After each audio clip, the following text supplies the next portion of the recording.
Pessoal, eu vim aqui para fazer um grande desabafo a respeito de um caso que eu atendi agora, de uma criança de 13 anos, TEA nível 1 de suporte, que fez diagnóstico tardio. Essa criança tem diagnóstico há 2 anos e nesse período que essa criança descobriu o diagnóstico, ele está mudando pela 3ª vez de escola. Escolas boas, escolas particulares, renomadas aqui em São Paulo, em região nobre da cidade. E essas escolas, assim como a mãe mesmo me falou, elas nunca praticaram inclusão, e sim uma grande exclusão. Essa criança, ela tem um comprometimento social muito grande, tem uma timidez excessiva, não socializa, e ele vinha apontando. E como nós sabemos, as crianças têm dificuldade de se abrir com os pais e contar que estão sofrendo bullying na escola. E essa criança começou a alterar o comportamento em casa, os pais já começaram a ficar atentos, foram na escola, a escola falou que não tinha nada. E aí essa criança começou a contar que se ele olhava para o lado, o amigo mandava ele olhar para frente.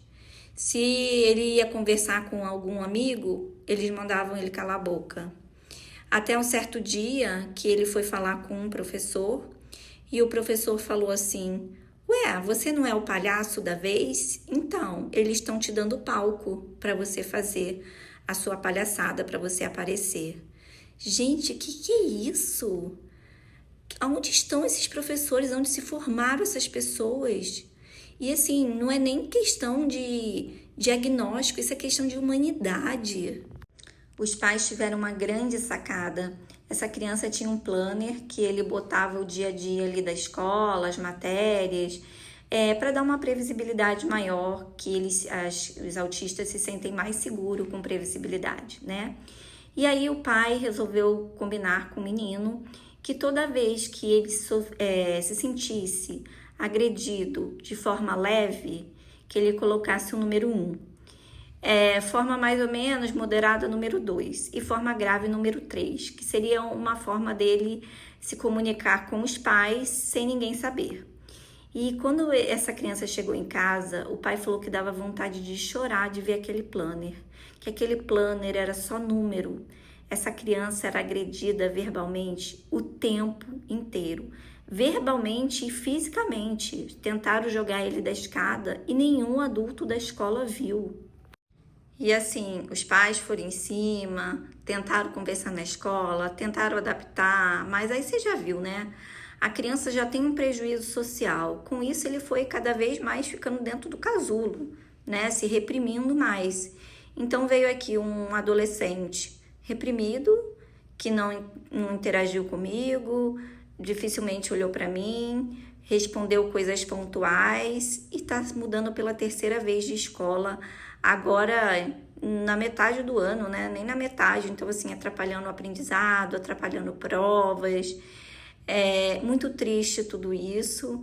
Vim aqui reportar para vocês que o grande prejudicado em tudo isso é sempre o paciente, é sempre a criança, né? E essa família está desgastada, essa família está desacreditada em relação às escolas. Então, gostaria de deixar esse alerta aqui para vocês. E para piorar, assim, toda a situação, uma criança com multimedicamentos, né? Que a gente fala que quanto mais uma terapia única, melhor. Então, ele é super medicado. É uma criança que tem erro alimentar grave. É uma criança que tem um intestino péssimo. Um intestino que só funciona com medicação. São fezes grandes, são fezes ressecadas, são fezes que entopem o vaso. Então, assim, como que o cérebro dele vai funcionar adequadamente se o segundo cérebro, que é o intestino, está totalmente inflamado, com desbiose? Então, eu conversei com os pais que vamos focar nesse intestino, vamos fazer os exames e vamos ajustar muitas coisas para essa criança ter menos prejuízos possíveis. E esse é o meu desabafo no dia de hoje, minha indignação.